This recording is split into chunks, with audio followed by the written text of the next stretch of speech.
number 2. This is based on an improv game where whenever somebody rings the bell, you have to come up with a different line. Sometimes it does and sometimes it doesn't, she said, referring to the sky, which, while true, was in no wise helpful. Or it was help in an unrecognizable form, or an evasion, or her best guess at her memory of her most recent assessment of the situation. At any rate, it wasn't the mendicant for my current predicament, which may or may not have been the illusion of an imp throttling the imitator of immediacy, yet here we are. The 3 of us, you, me, and her, with no real choice but to march through time like the landscape of a weirdly familiar realm, like scenes you've only visited in dreams, swamps with unstable bridges made of wooden pallets laid end to end, ridiculously photogenic castles with basements filled with bureaucrats in the NPR Sex Dungeon, hidden rooms accessed through doors in the backs of closets you've never seen before, the ad hoc hallways of the Overlook, Hotel Earl, 100 dimly remembered Holiday Inns. Our streetlight of consciousness, our mental minefield, grazes only the gist of much of what is out there in the wreck, a souvenir of statistical sundry at best.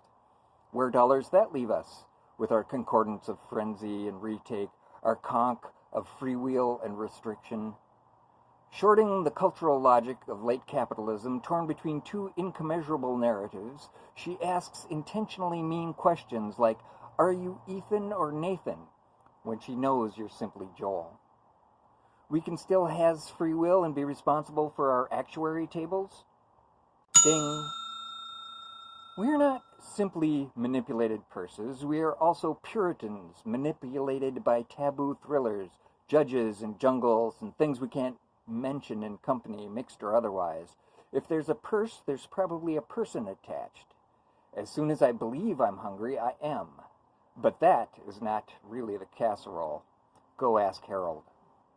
The prickle we pay is that we believe subjectively that we are possessed of far greater souffle and cesspit about spectators than we actually have. Ding! Why then do we insist on this incinerary diet of our inner wrangle of throats and self-doubt?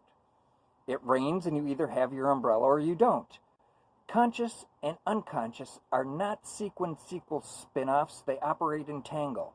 And the spectacelerator constructs a reality by perceiving discrete images and mentally posting them to a board commensurate with his or her or their particular extra-curved articular reality. Ding!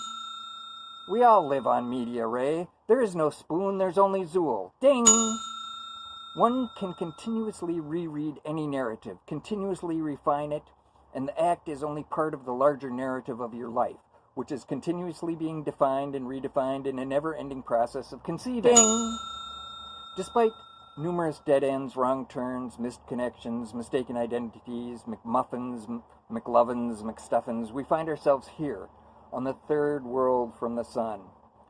And this is where our story begins.